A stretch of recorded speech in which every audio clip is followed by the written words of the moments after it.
Shalom and welcome to this week's edition of Treasures of the Torah. I'm Pastor Matt McEwen, and this week our Torah portion is Tezawe. Now in this verse 30 of chapter 28 in our Torah portion, we read something curious. And you shall put in the breastplate of judgment the Urim and the Thummim. Now, people often wonder what these stones are that go inside the breastplate that would help the high priest make decisions for Israel. It's a very curious thing. It's something that's strange to us. But something comes to us from Rashi and in the Talmud that is really interesting, and maybe something that you haven't heard before. Let me read this to us. The Urim and the Thummim, which mean the illuminator and the verifier, this was an inscription of the name of God. Inserted into the folds of the breastplate, it caused the letters inscribed on its stones to light up in response to queries posed by the community leaders, as it is written in Numbers 27:21, and Joshua shall stand before Eleazar the priest, who shall ask counsel for him after the judgment of the Urim before God. By this word shall they go out, and by this word they shall come in, both he and all of the children of Israel with him. This is why it is called the breastplate of judgment, since it decided and determined things for the people. Could you imagine that? Could you imagine asking a question of the Almighty and having an answer to that question by this very curious method of, on these stones, letters actually lighting up to spell out a message of advice to you or an answer to your question? This is absolutely amazing. It sounds like something that should be in a movie. It's fascinating to us. How in the world can we make an application of that in our lives today? Now, I love the phrase that it caused the letters to light up. In fact, this Urim, we know the word or means light, and so this word Urim means illuminator. Think about that for a moment.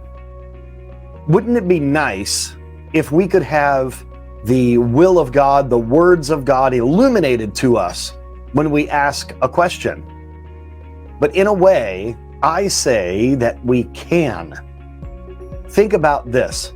Each week as we go through the Torah, and we go through this process every single year, but I will tell you, in my personal experience and in the experience of others that I know, even though we're reading the same Torah portions every year, every time we read them, something new is illuminated for us.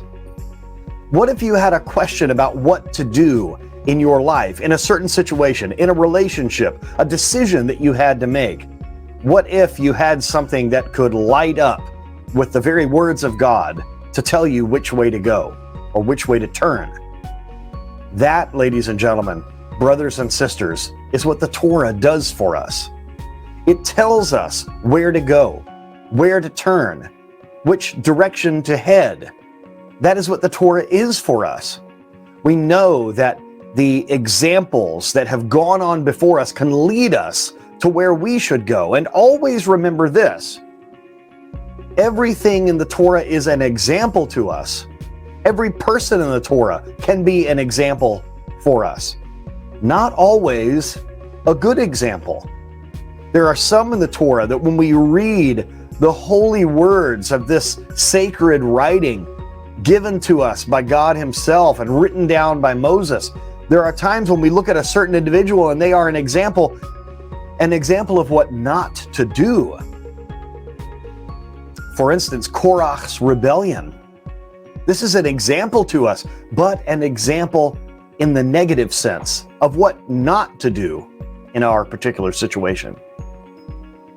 So even though we do not have the Urim and the Thummim today as we understand it this way, literally in the Torah itself illuminates us with answers to our questions. Thank you for joining me this week. Once again, I'm Pastor Matt McEwen. If you'd like to join our yeshiva, we'd love to invite you to do that. Please go to shuvu.tv and you can set up an interview to see if the yeshiva would be a good fit for you, if you would be a good fit for us. And just like me and many others, you can study through this discipleship program, a multi-year program, and graduate. And for some of you, which the Lord has placed a certain calling, you can even be ordained as a Torah teacher, as I have been ordained. Thank you once again for joining me. We will see you next week. Shalom.